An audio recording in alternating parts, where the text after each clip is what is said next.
Baiklah, untuk paparan berita dari Pulau Mutiara Laut Cina Selatan, kita bersama-sama Haji Wendy Jack di Labuan. Silakan Haji.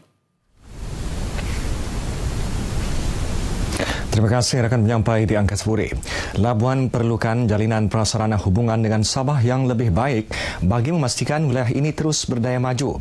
Justeru menerusi bajet 2017, Ahli Parlimen Labuan Datuk Rosman Isli berharap Kerajaan Persekutuan meluluskan pembinaan sebuah jambatan menghubungkan tanah besar Sabah dengan Labuan. Labuan itu akan menjadi lebih dekat, logistik ataupun transportationnya akan menjadi lebih mudah dan murah. Sekiranya Labuan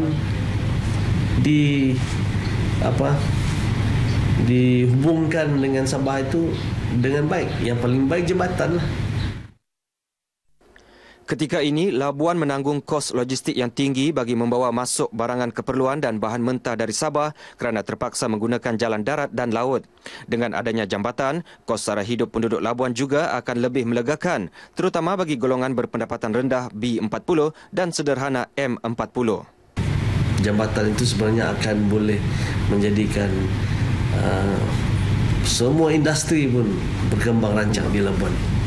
Kita punya pelancongan, kita punya oil and gas, kita punya pelabuhan, kita punya airport pun akan menjadi lebih sibuk. Jambatan itu kelak bakal menjadi lambang pemacu pembangunan Labuan yang bukan sahaja memberi kesan positif kepada penduduknya, malah penduduk di Sabah dan Sarawak.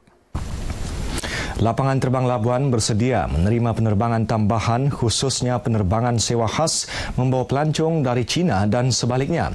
Menurut Pengarah Urusan Malaysia Airports Holding Berhad MAB Datuk Badli Sham Ghazali, kerajaan telah memberikan lesen sewa khas penerbangan terus China Labuan bermula bulan ini hingga akhir Disember 2016. Kelulusan lesen khas itu bukan sahaja bertujuan menarik lebih ramai pelancong Cina melawat Labuan, malah pelabur dari negara tembok besar itu. There was an announcement by the MP as well that MAVCOM has given an AOC license for charter flights for one Malaysian carrier to go into China and do charter flights. So those are things we obviously welcome. Datuk Badli Sham ditemui media selepas mengadakan lawatan kerja ke Labuan dan sesi dialog bersama kaki tangan MAB Labuan.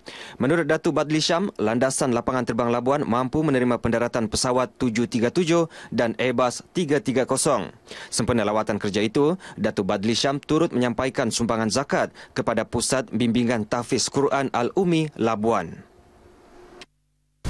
Angkatan Pertahanan Awam APM Labuan bersiap sedia menghadapi kemungkinan banjir dan musim tengkujuh hujung tahun ini. Pegawai APM Labuan Major Ziko Sual berkata pihaknya akan menjalankan pemantauan dan rondaan di kawasan berisiko tinggi sekiranya hujan lebat turun tanpa henti. 80 anggota pasukan penyelamat termasuk anggota sukarelawan APM sudah bersiap sedia menghadapi kemungkinan itu. Kawasan yang dikenal pasti yang dinaiki air di Labuan ini terdapat dua kawasan lah yang sangat berisiko lah, terutamanya di kawasan kampung Lubuk Temiang dan kawasan kampung Sungai Bangat lah. APM Labuan turut dilengkapi dengan aset-aset menyelamat seperti 2 kenderaan pacuan 4 roda, sebuah lori, 3 buah bot serta sebuah ambulan. Katanya, agensi lain yang akan turut membantu ialah Jabatan Bomba dan Penyelamat, Polis, Hospital, Jabatan Pengairan dan Saliran serta Majlis Keselamatan Negara. Menurut Major Ziko, 3 lokasi akan dijadikan tempat pemindahan sementara iaitu Dewan Arena Bukit Kuda, Kompleks Sukan Labuan dan Dewan Balai Bomba Layangan. Sekiranya berlaku kecemasan, orang awam boleh hubungi talian MERS 999 atau Pusat Kawalan Operasi APM 415 440. Paparan itu mengakhiri sumbangan berita dari Labuan. Kembali ke Angkasa Puri untuk berita seterusnya. Silakan.